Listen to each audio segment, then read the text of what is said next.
Hello student, मैं विष्णु दिवाकर। इस video में हम बात करने वाले हैं भारत में उन्नत नीति साहित्य यानी कि सेमेस्टर सेकंड में ऑल यूजी कोर्सेज में जितने भी स्टूडेंट्स हैं उन्होंने जो संस्कृत में जो ये सब्जेक्ट लिया है एडवांस नीति लिटरेचर इन संस्कृत, तो वो हम यहाँ पर बात करने वाले हैं। इसकी वीडियोस बहुत ही कम मिलेंगी आपको यूट्यूब पर, तो इसलिए मैंने जो है सोचा कि चलो स्टूडेंट्स की रिक्वेस्ट है तो मैं इसकी भी वीडियोस बना देता हूँ।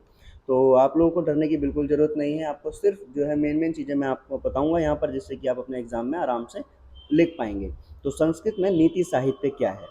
तो सबसे पहला जो हमारा लेसन है इसके अंदर यूनिट नंबर 1 से नीति साहित्य का उद्भव और विकास। तो यहाँ पर आपका बहुत इंपॉर्टेंट क्वेश्चन होने वाला है, क्योंकि नीति साहित्य का उद्भव और विकास जो ये क्वेश्चन आपका बहुत बार पूछा गया है। तो सबसे पहले हम जानेंगे कि इसे पढ़ने के बाद में हम नीति साहित्य के स्वरूप को अच्छी तरीके से समझेंगे और उसका उद्भव और विकास कैसे हुआ उसकी परंपरा को जान पाएंगे। और वहीं संस्कृत साहित्य के अंदर जो कथा साहित्य के अंतर्गत कथा, साहित्य सागर, पंचतंत्र और हितोपदेश नामक प्रसिद्ध कृतियों से परिचित भी होंगे। तो स्टार्टिंग कर लेते हैं। सबसे पहले हम देखते हैं, यहाँ पर बताया गया है कि संस्कृत साहित्य में उच्च आदर्श और उपदेश की प्रवृत्ति स्थान स्थान पर दृष्टिगत होती है।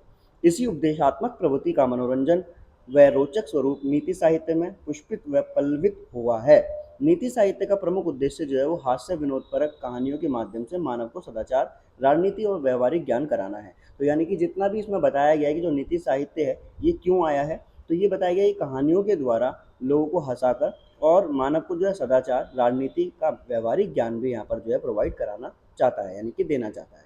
सभ्यता के प्रारंभ से ही मानव एवं पशु पक्षियों का घनिष्ठ संबंध रहा है। कि जब जो है सभ्यता जो है पनपी है, जब से क्या होता है कि मनुष्य के बीच में मानव का और पशु पक्षियों का भी जो है संबंध बहुत ज़्यादा घनिष्ठ हो गया है। इसलिए नीति कथाओं में अधिकतर पात्र जो है पशु पक्षी के ही लिए जाते हैं।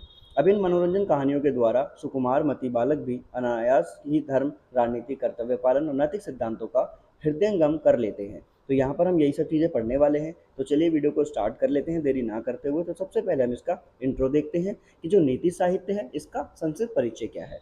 तो नीति शब्द जो है वो नी धातु में कृतन प्रत्यय से जुड़ने से बना है, जिसका शाब्दिक अर्थ होता है जो आगे ले जाए, यानी कि उचित मार्ग का दिग्ग दर्शन कराना, या फिर हम बोल सकते हैं अभिष्ट प्राप्ति के उपाय बतलाना। ठीक है, या जिस उचित मार्ग से व्यक्ति या समाज दोनों का जीवन उन्नत हो उसे नीति कहते हैं। तो आप बहुत अच्छी तरीके से समझ चुके होंगे। जब आपका ये प्रश्न आएगा तो आप सबसे पहले इस शब्द को बताएंगे कि नीति शब्द क्या है, नीति शब्द की उत्पत्ति कैसे हुई है, और इस प्रकार जीवन लक्ष्य को प्राप्त करने के लिए जो नियम और सिद्धांत निर्धारित किए जाते हैं वे भी नीति शब्द में ही समाहित होते हैं। ठीक है, उसके बाद अगर हम आगे चलें यहाँ पर, तो नीति साहित्य की विषय वस्तु।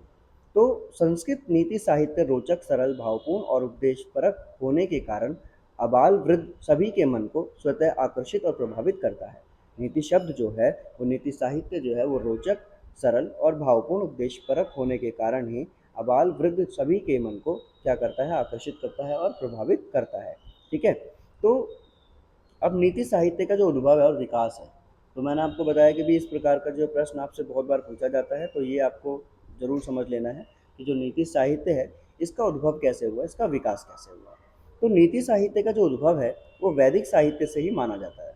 अब पशु पक्षियों के माध्यम से कर्तव्य पालन और नीति कथन की रीति संस्कृत में अत्यंत प्राचीन है। अब ऋग्वेद में ऐसे कई आख्यान उपलब्ध हैं जिनमें मनुष्यतर प्राणी मनुष्य को व्यवहारिक ज्ञान का उपदेश देते हैं।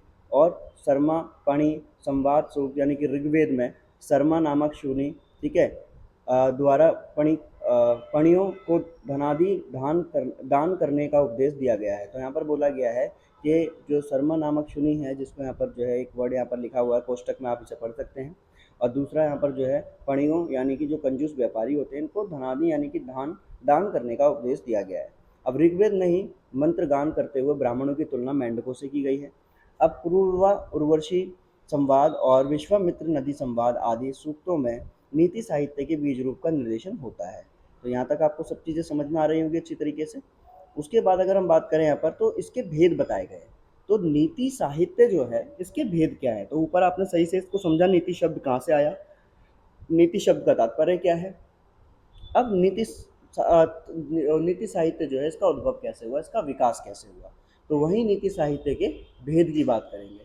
तो नीति साहित्य के भेद की अगर हम बात करें तो यहाँ देखते हैं कि नीति साहित्य विषयक उपयुक्त विवेचन से यह प्रतिपादित होता है कि संस्कृत भाषा में अत्यंत प्राचीन काल से ही, संस्कृत भाषा के अंदर ना बहुत लंबे समय से ही जो है वो कथा साहित्य के रूप में लोक कथाएँ, नीति कथाएँ इनका जो है प्रचलन रहा है।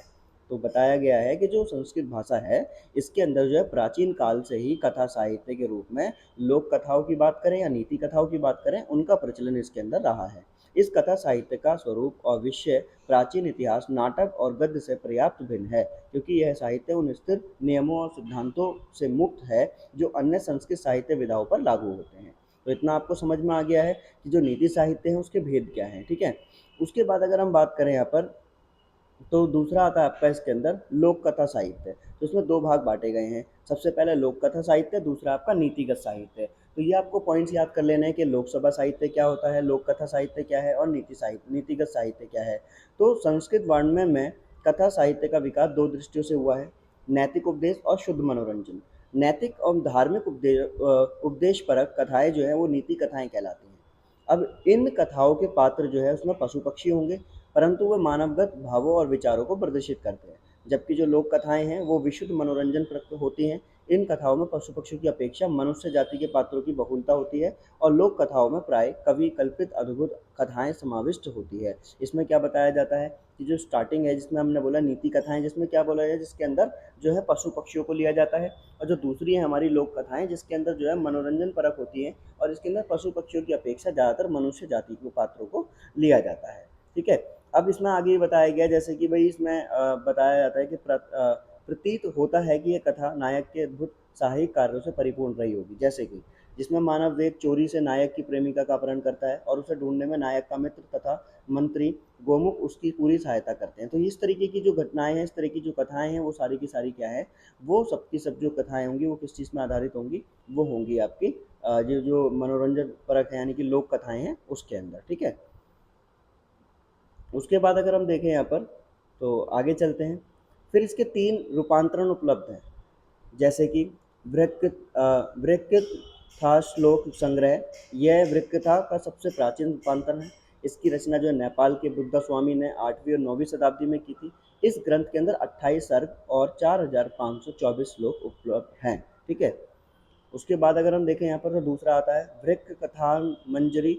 इस ग्रंथ की रचना जो है आचार्य देवेंद्र ने की थी, शिवेंद्र ने की थी, जो कि 1037 ईस्वी में की गई थी। ये कश्मीर के राजा अनंत के आश्रित कवि थे, ठीक है, जिसके अंदर बताया गया है कि 18 लंबक और 7500 श्लोक शामिल हैं।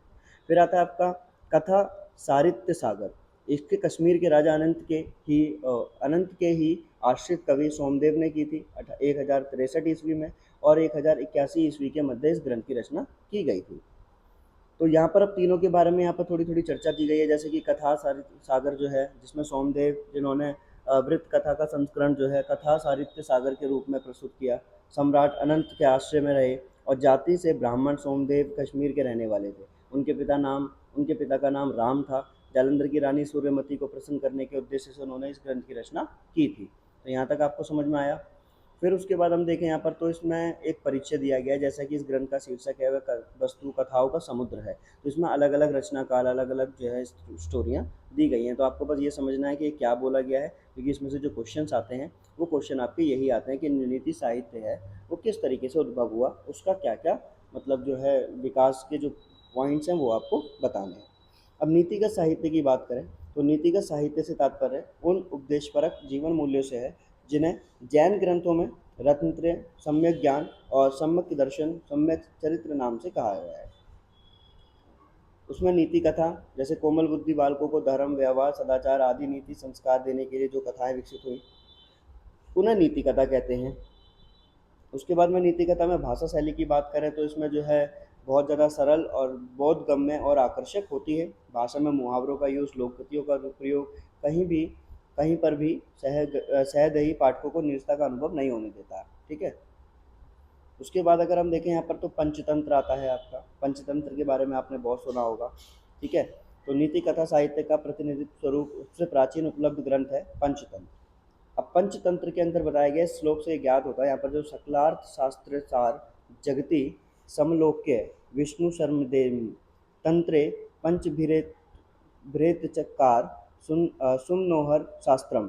अब इसमें जो श्लोक दिया गया है, देखो मैं इतना अच्छा तो जैसे संस्कृत का ज्ञाता नहीं हूँ, बट हाँ ये है कि आपको जो है बस इतनी हेल्प मैं ज़रूर कर दूंगा कि आपको आंसर किस तरीके से लिख कर आना है वो मैंने आपको बता दिया। कि इस श्लोक में बताया गया है कि इसमें रचयिता जो है विष्णु शर्मा है। उन्होंने अपने शब्दों में संसार में उपलब्ध संपूर्ण अर्थशास्त्र के निष्कर्ष की समालोचना कर मैंने विष्णु शर्मा ने 5 तंत्रों से युक्त इस मनोरम शास्त्र को बनाया है, जिसको पंचतंत्र के नाम से कहा जाता है। यानी कि जो पंचतंत्र की जो रचयिता है वो कौन है? विष्णु शर्मा है। ये भी आपको याद रखना है क्योंकि क्वेश्चन पूछा जा सकता है आपका। ठीक है? तो यहाँ तक आपको ये सारी चीज़ें आपकी जो उन्होंने पंचतंत्र के बारे में बताई है और वो बताई है, ये आपकी सारी चीज़ें यहाँ पर कवर हो चुकी हैं। फिर हम संस्करण की बात करें तो उसका प्रथम संस्करण जो है मूल ग्रंथ का पहला अनुवाद है, और दूसरे संस्करण के अंदर अलग अलग चीज़ें दिखाई गई हैं, तृतीय और चतुर्थ। ठीक है? तो ये हमारे जो है पंचतंत्र के यहाँ पर इसके वो रूप दिखाए गए हैं। तो इस वाले अध्याय में से आपको सिर्फ यही क्वेश्चन पूछने को मिलेंगे। आई होप आपको जो है वीडियो समझ आई होगी, और आगे की जानकारी के लिए हमारे साथ बने रहिए। Thanks for watching.